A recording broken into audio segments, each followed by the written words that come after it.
Hello and welcome to Scots United, where I, Scott, and my team of Scots, who are also me, bring you the latest in movies, television, and popular culture. So, we're going to jump right into television. There's so many good television properties out there, so many that you haven't checked out yet. So let's go to Scott and get our first recommendation. Friends, have you been watching At Home with Amy Sedaris? It's in its second season. It's on True TV, which you may or may not have in your package, but it's on demand. It's available. You can find it on the web. The second season's running now, and it's wrapping up.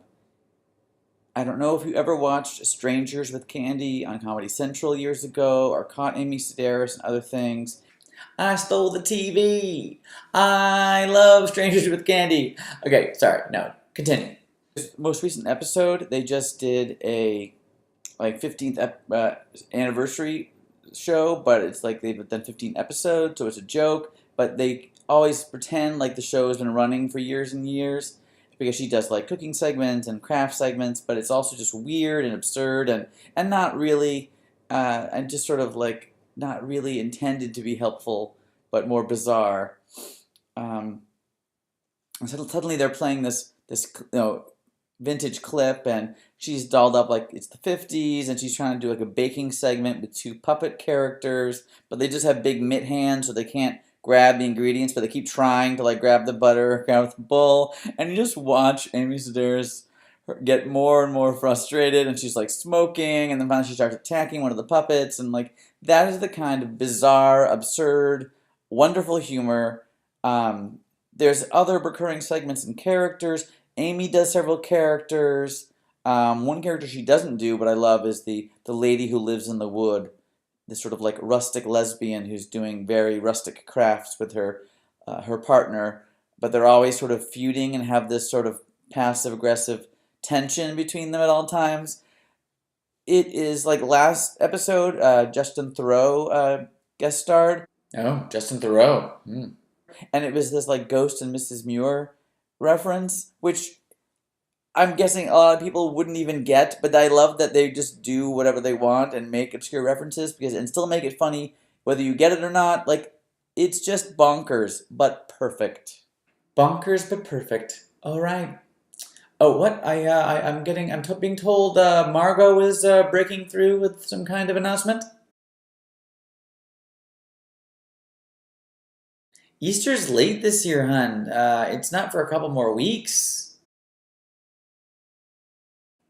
Margo and I celebrate her adoption day this time of year. I adopted her the day before Easter, but it was this time of year, but it was a different time of year because Easter changes every year. Yeah.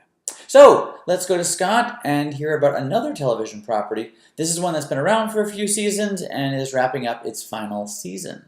Hey Scott, so can we talk a little bit about Crazy Ex-Girlfriend? I love Crazy Ex-Girlfriend. Favorite song, I Give Good Parent. Look it up. YouTube, right now. Go. I know. I don't know how we've done this many episodes without mentioning it. It's such a great show.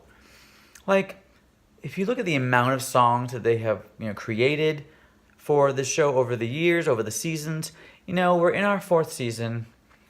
We're wrapping up the last few episodes. If you have not taken advantage of Crazy Ex-Girlfriend, I wish you would. Rachel Bloom is so talented, so funny, so willing to go there. I love actresses that, she's not afraid of kind of ugly, complicated, difficult, embarrassing situations, costumes, whatever. But there's also really such a strong heart to the show and a real message. And, yeah, it's not perfect, and I can't say everything they've done has been on the nose, but I've really enjoyed watching the show evolve, watching it change, watching the trajectory of Rebecca Bunch, of the main character, and the characters around her, and I just really am so excited to see how it all turns out. So, if you haven't, it's totally worth a look. Dive in. It's really something, a little gem that I'm so glad CW kept as long as it did, because it really is something special. Brilliant, brilliant show. So happy too that it's been on for 4 whole seasons. Totally worth a rewatch or a first watch if you haven't already.